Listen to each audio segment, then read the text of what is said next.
The winter of 1883 came down on the Dakota prairie like a hammer. It was not a gentle season that eased its way into the bones of the land, but a sudden, violent arrival. The sky, once a high, benevolent blue, turned to a sheet of hammered iron, low and oppressive.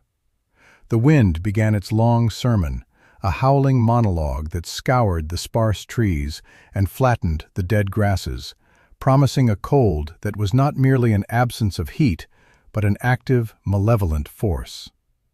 For the settlers in the small, hopeful community of Providence, it was a familiar enemy. But this year, it felt different. It felt personal. The cold did not knock before it entered their homes. It seeped through the chinking between the logs, a silent thief that stole the warmth from their hearths.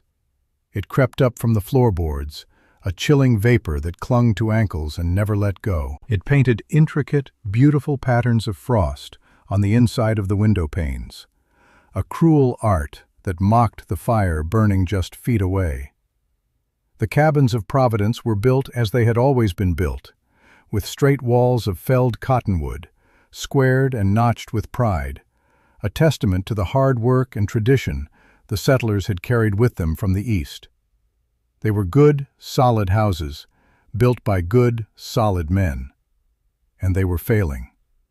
The problem was universal, a shared misery that bound the community in a fragile solidarity. In every cabin, the story was the same. A mountain of cordwood, chopped and stacked with aching backs through the late summer and autumn, dwindled at an alarming rate. The fires roared day and night, hungry beasts that consumed oak and ash, and gave back only a temporary circle of warmth, a small island in an ocean of encroaching cold. Wives stuffed rags into the cracks around doors and windows. Children slept huddled together under piles of quilts and animal hides, their breath pluming in the frigid air of their own bedrooms. Men would rise in the deep, black hours of the morning to feed the stove, their hands stiff and clumsy, their hearts heavy with the simple, brutal arithmetic of winter. Too many days of cold, not enough wood. They were not incompetent people. They were hardened, resilient, and knew the ways of the land, or so they thought. They had faced drought, locusts, and loneliness. But this cold was a different kind of adversary. It was a siege. It laid waste to their best efforts, turning their proud, sturdy homes into little more than wooden tents. The traditional methods, the wisdom passed down from fathers to sons, were proving to be a thin shield against a relentless spear. The fight was not just for comfort, but for survival. And with each passing day, as the wind sharpened its edge and the temperature fell, it was a fight they were slowly, inexorably losing. Amidst this shared struggle lived a woman named Ilara. She was a quiet figure in the community, known more for her loss than for her presence. Her husband, an engineer from the old country with a mind full of strange angles and numbers, had been taken by a fever 2 summers prior, leaving her with 2 small children, Leo and Maya, and a parcel of land at the wind-swept edge of the settlement. She was seen as an object of pity, a widow facing the prairie alone. She was underestimated, her silence mistaken for fragility, her observant nature for timidity.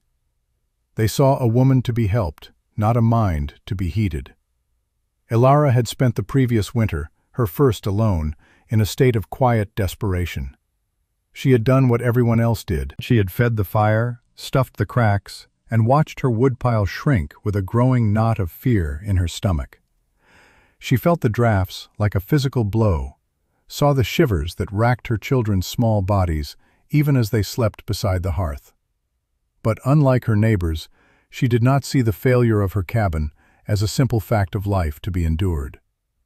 She saw it as a problem of design, a flaw in the very foundation of their thinking. Her husband had often spoken of the earth not as a dead thing to be built upon, but as a living entity with its own steady pulse. Below the frost, he used to say, his finger tracing lines on a piece of slate, the world holds its breath. It is always the same temperature. constant, a great, slow warmth. The idea came to her not in a flash of inspiration, but as a slow, dawning memory, a seed of knowledge her husband had planted that now began to sprout in the barren ground of her fear. The settlers built up into the wind, exposing 4 walls to its relentless assault. They fought the cold with fire, an endless, exhausting battle. What if, she thought, one did not fight the cold at all? What if one simply went away from it? The idea was radical, an affront to every notion of a proper house. She would not build up. She would dig down. She would sink the floor of her cabin several feet into the ground, surrounding the living space not with cold, dead air, but with the dense, unwavering mass of the earth itself. It would be a home half buried, a human burrow, using the planet's own thermal mass as a shield and a blanket. She began by drawing the shape in the dirt with a stick, just beyond her existing, failing cabin. It was a simple rectangle, but the way she paced its dimensions, the way she squinted at the sun's path across the sky, was different. Silas, the community's most respected builder, a man whose hands had notched the logs of half the homes in Providence, stopped his wagon as he passed. He was a large man, confident in his craft, his voice accustomed to being obeyed. "What's this foolishness, Alara?" he asked, not unkindly, but with the weary patience of a man addressing a child. "Planning a root cellar?" Alara straightened up, wiping a strand of hair from her face with a dusty hand. Her gaze was direct. "I'm building a new home, Silas." He chuckled, a deep, rumbling sound. "A home? That's a mighty strange shape for a home. And where are your logs? Winter is not a time for drawing in the dirt." She pointed to the ground. "The walls will be here," she said, her voice quiet but firm. "In the earth. I'm going to dig the floor down 4 feet. Silas's smile faded, replaced by a look of genuine disbelief, which then curdled into derision. He laughed, a loud, sharp bark that carried on the wind. "Dig the floor? Woman, have you lost your senses? You'll be living in a damp, dark grave, a mud hole. The spring thaw will flood you out. The walls will collapse. It's the most foolhardy thing I've ever heard." His laughter drew the attention of others passing on the track. Soon, a small group had gathered, listening as Silas dismantled her idea with the blunt tools of conventional wisdom.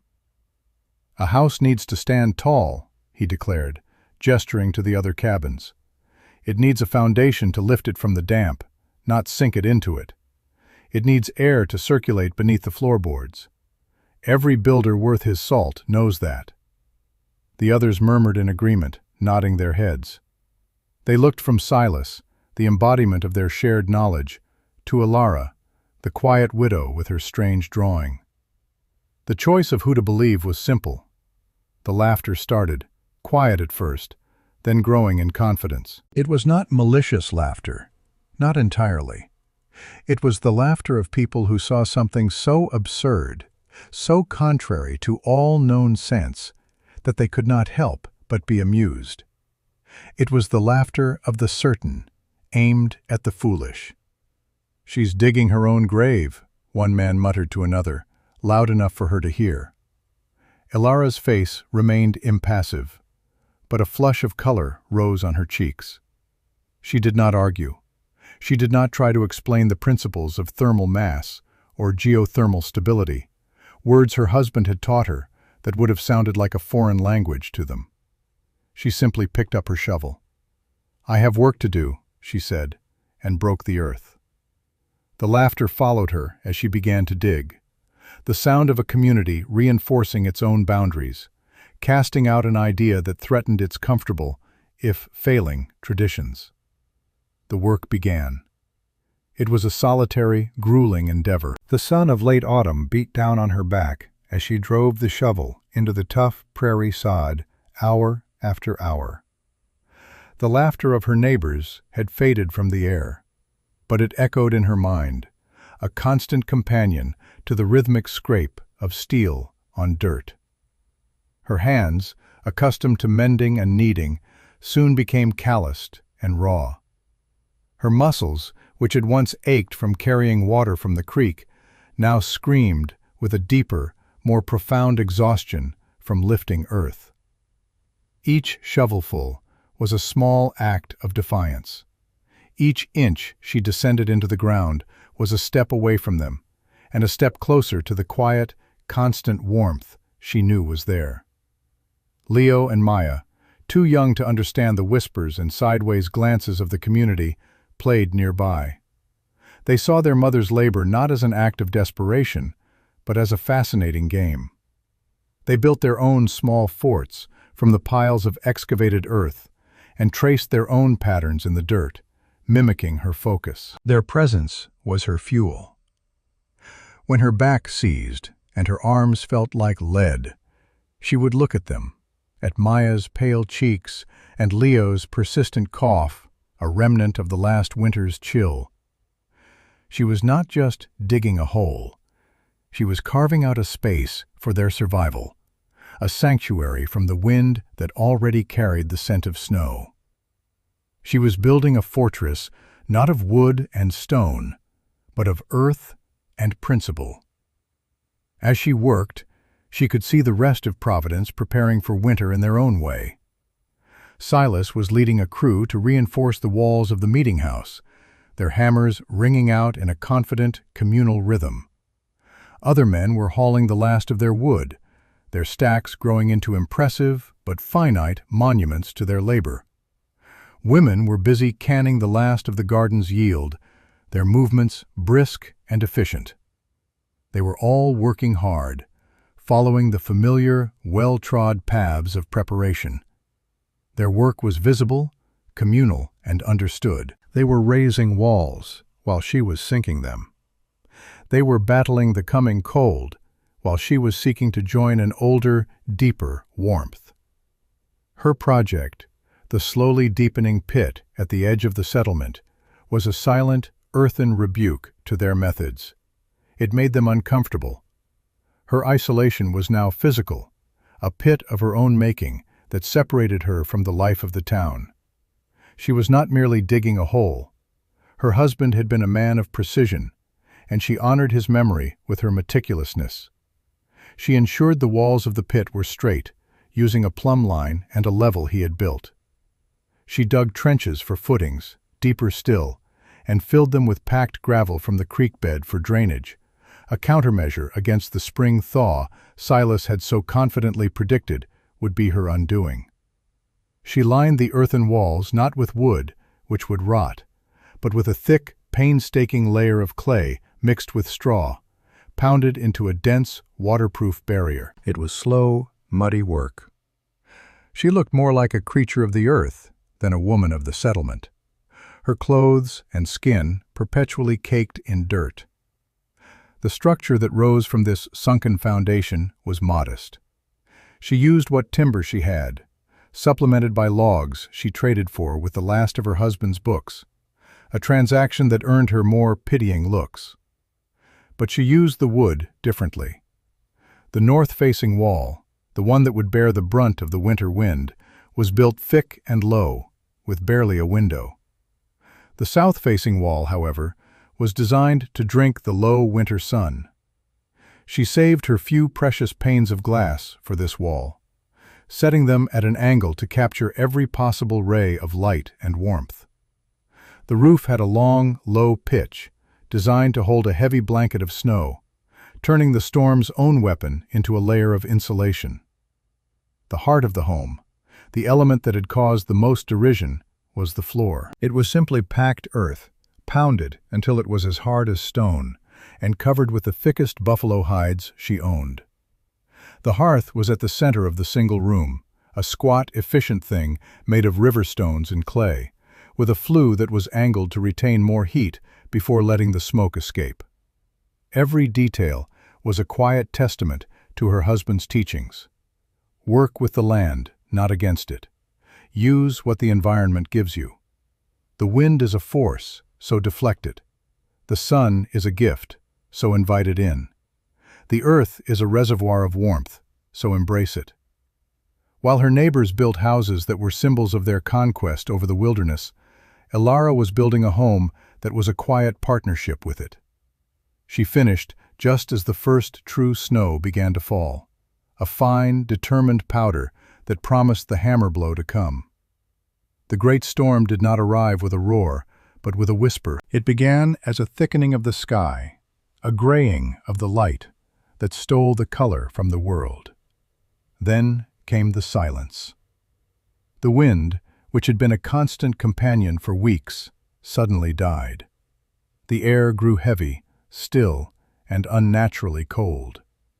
The old-timers in Providence knew the sign. They called it the Great White Silence, the breath the prairie took before it screamed.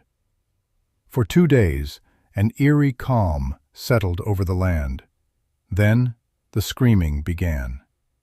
It started as a low moan from the north, a sound that grew steadily into a physical force. The snow did not fall. It flew horizontally, a blinding, scouring wall of white that erased the world. The temperature plummeted. It was a cold that was absolute, a cold that froze the marrow in the bone. The wind was a battering ram, slamming against the walls of the cabins with a fury that seemed alive, intelligent, and hateful. It found every crack, every weakness, every tiny imperfection in the chinking, and exploited it without mercy. Drafts that had been mere annoyances became daggers of ice, slicing into the meager warmth of the homes. Inside the cabin of Silas, the master builder, the fight was desperate. He and his 2 sons fed the great iron stove constantly, the metal glowing a dull, angry red. Yet the heat seemed to vanish as soon as it left the stove's surface. His wife and daughter huddled by the hearth, wrapped in every blanket they owned, their faces pale and anxious.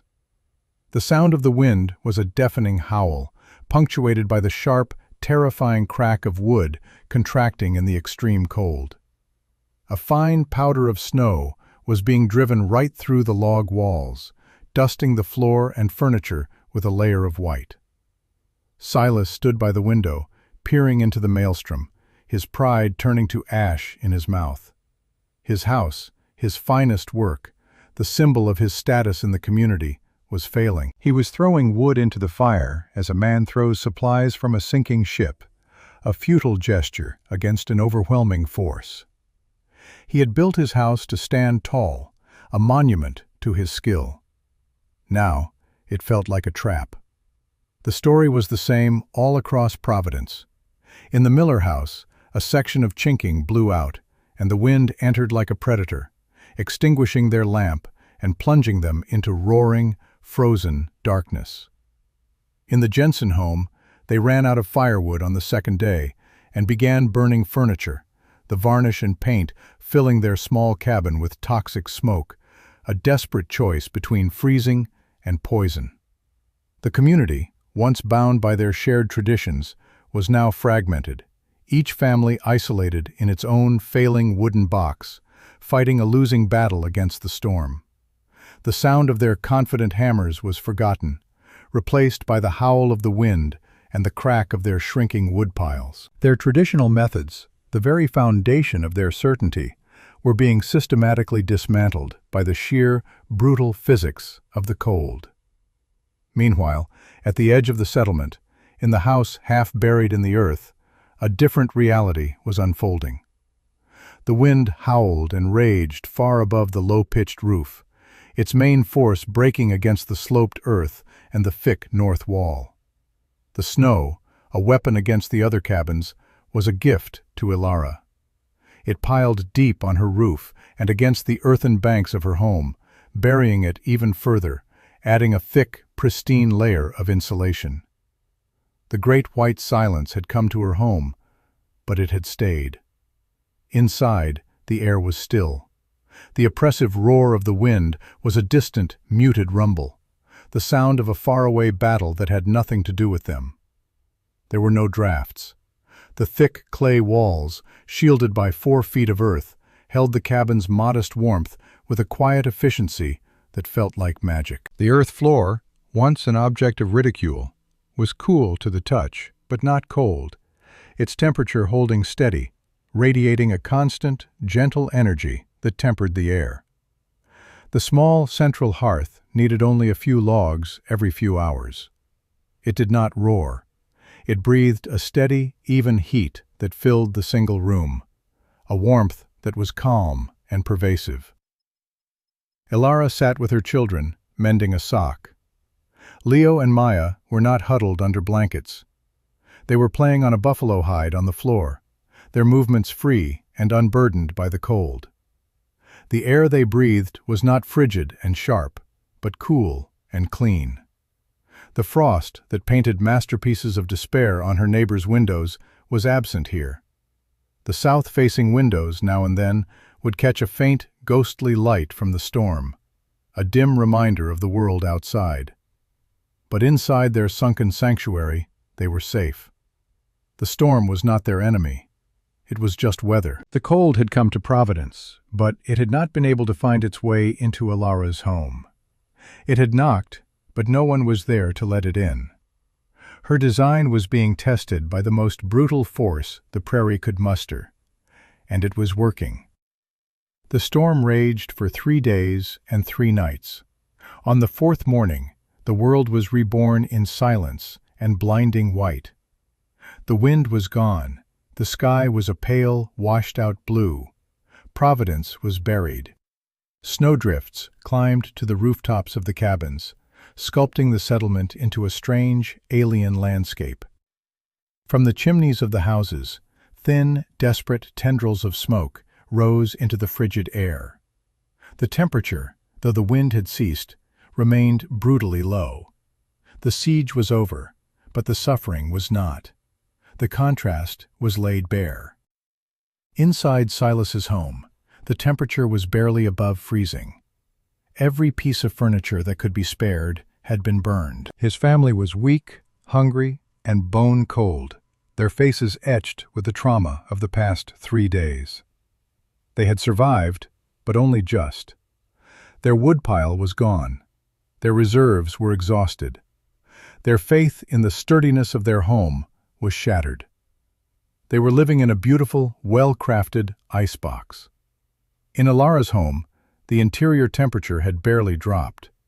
It was a comfortable 60 degrees. Her woodpile, stacked neatly against an interior wall, was still impressively large. She had used perhaps a quarter of the wood Silas had burned through. Her children were well-rested and calm. When she opened the top half of her Dutch door to peer out at the transformed world, a plume of warm, moist air from her home billowed out into the Arctic landscape. The difference was not one of degrees. It was the difference between desperation and peace, between survival and life. Her quiet, humble structure had triumphed where the proud, tall cabins had failed. It was desperation that drove Silas out of his home. His youngest daughter's cough had grown worse in the night, a dry, rattling sound that terrified him. He needed more wood, but he also needed a place of true warmth for her, a place where she could recover. Pride was a luxury he could no longer afford. He bundled himself in every layer he owned and began the arduous task of tunneling his way out of his own front door.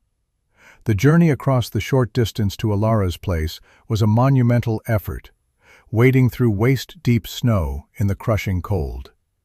He approached her low-roofed home, most of which was just a smooth, white mound, with the chimney pipe sticking out like a strange metal plant. He expected to find a scene of similar, if not worse, devastation. He was prepared to offer what little help he could to the poor widow.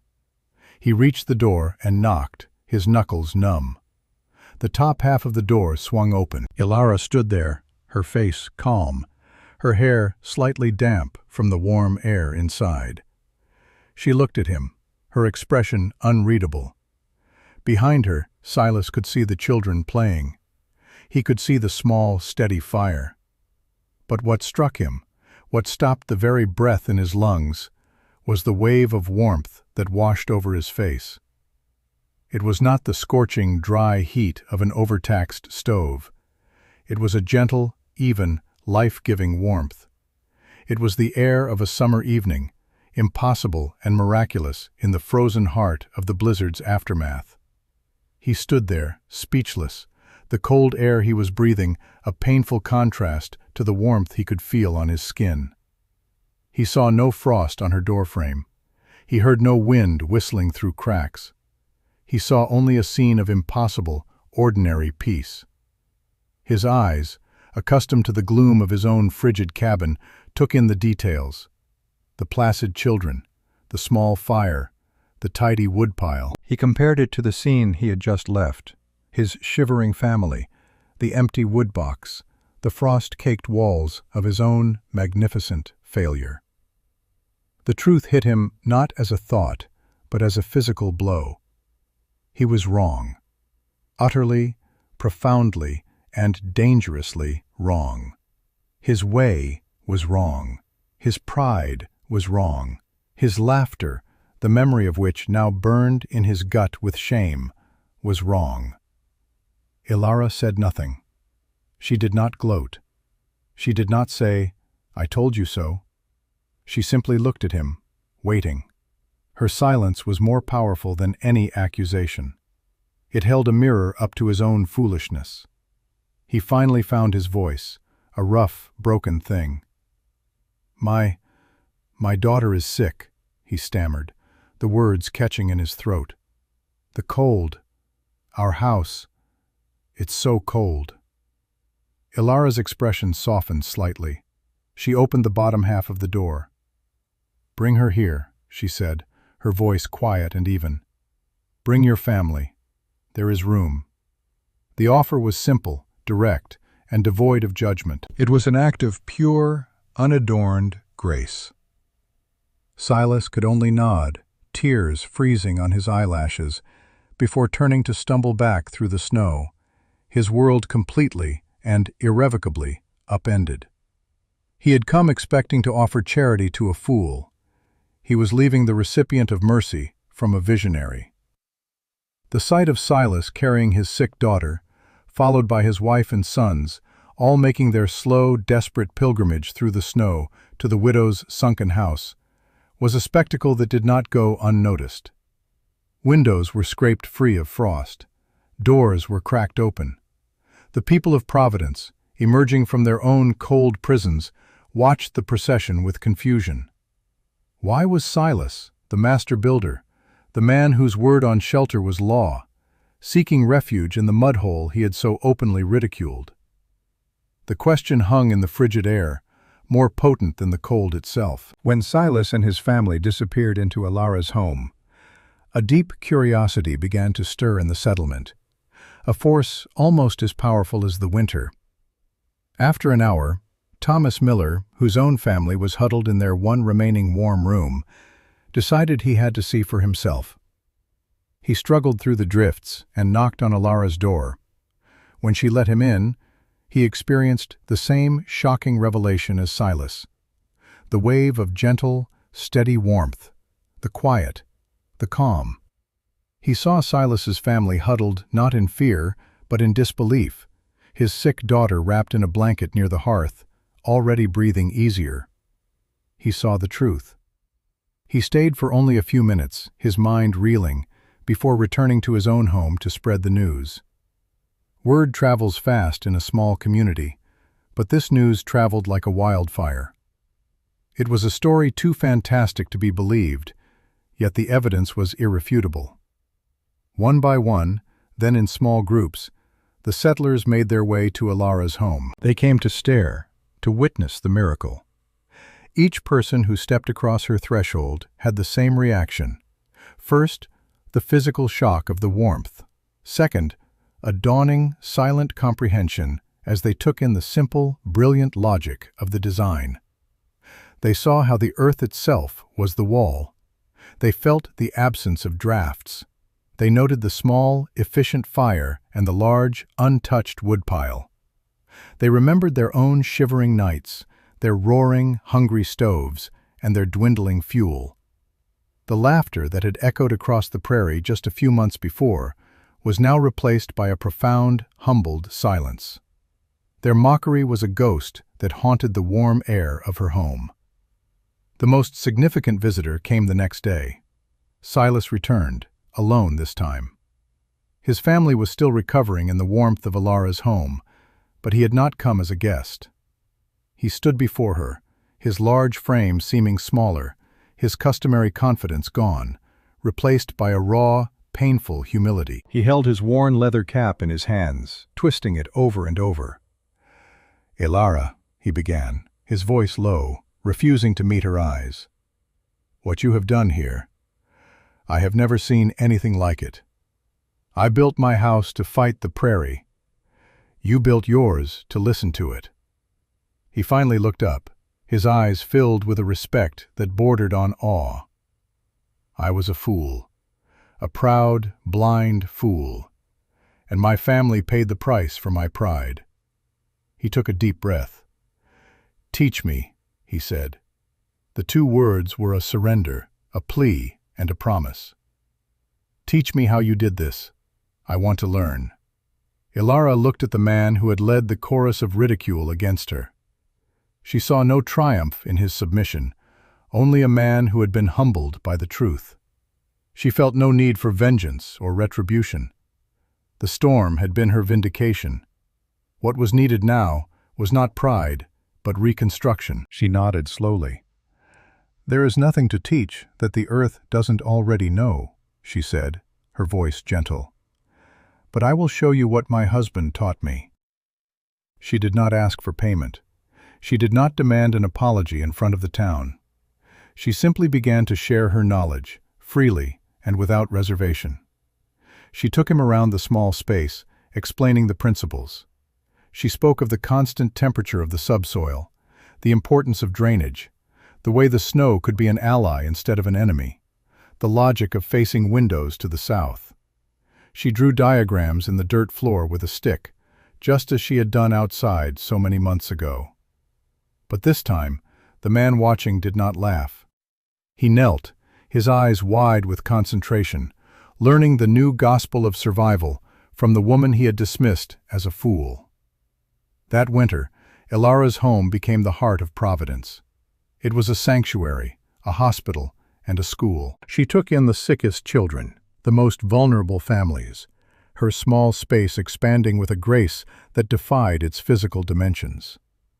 The community, in turn, ensured she wanted for nothing, bringing her supplies from their own meager stores, their actions a silent, ongoing apology for their past blindness. The men who had once laughed at her now listened intently as Silas, her first and most dedicated student, explained the principles he was learning. He became her apostle, translating her quiet wisdom into a language the other men could understand, the language of wood, stone, and angles. The dynamic of the entire settlement had shifted. The loud confidence of tradition had been broken, replaced by the quiet authority of proven, observable results. When the spring thaw finally came, it brought not the floods Silas had predicted would destroy Ilara's home, but a new sense of purpose to the community. Her careful drainage system worked perfectly, channeling the meltwater away from the foundation. The sunken house remained as dry and stable as it had been in the depths of winter. This final, quiet victory erased any lingering doubt. The settlement of Providence did not just recover, it was reborn. The first house to be rebuilt was Silas's. He did not try to patch his old, failed structure. He dismantled it, log by proud log, saving the timber. Then, with Ilara standing by, not as a supervisor, but as a respected advisor, he began to dig. His sons, who had once watched their father mock the widow, now worked alongside him, their shovels biting into the earth with a new understanding. The entire community watched, but this time there was no laughter. There was a quiet, focused attention. They saw the careful shaping of the pit, the lining of the walls with clay, the placement of the foundation stones. They were watching the future being built. Soon, other families followed suit. The sounds that filled the spring air were not just of hammering and sawing, but of the rhythmic scraping of shovels and the thud of earth being moved. The landscape of the settlement began to change. The tall, proud cabins, symbols of a flawed understanding, were either abandoned or retrofitted, their floors lowered, their foundations sunk into the sheltering earth. Providence was transforming itself, house by house, into a community of sunken homes, their low-slung, snow-shedding roofs becoming the new architectural signature of the region. They were less imposing to look at, perhaps, but they were homes built on a foundation of humility and wisdom. The story of the earth-warm houses of Providence began to spread. Travelers passing through, expecting to find a collection of standard frontier cabins, were astonished by the strange, semi-subterranean village. They would stop, ask questions, and listen to the story of the great storm and the widow who had listened to the earth. Surveyors mapping the territory noted the unique design in their journals. Newspapers in fledgling cities to the east printed small articles about the settlement that had learned to bury its houses to stay warm. The idea, born of one woman's quiet determination and her late husband's knowledge, began to ripple outward. It was not a loud revolution, but a quiet, steady migration of an idea, passed from one homesteader to another, a piece of practical magic for surviving the brutal winters of the plains. Elara never sought credit or fame. She remained a quiet member of her community, though her status had forever changed. She was no longer the pitied widow, but a figure of immense respect, a wise woman whose counsel was sought on matters far beyond construction. She lived out her days in the warm, peaceful home she had built, watching her children grow up strong and healthy, untouched by the biting cold that had once threatened their very existence. Years later, when travelers would ask her how she came up with such a brilliant idea, she would simply point to the ground. "The answer was always here," she would say. "We just had to be quiet enough to listen." The legacy of that brutal winter was not one of trauma and loss, but of transformation. It taught the people of Providence a lesson that became the bedrock of their community, a lesson more valuable than any building technique. They learned that the most deeply entrenched traditions can be dangerously wrong.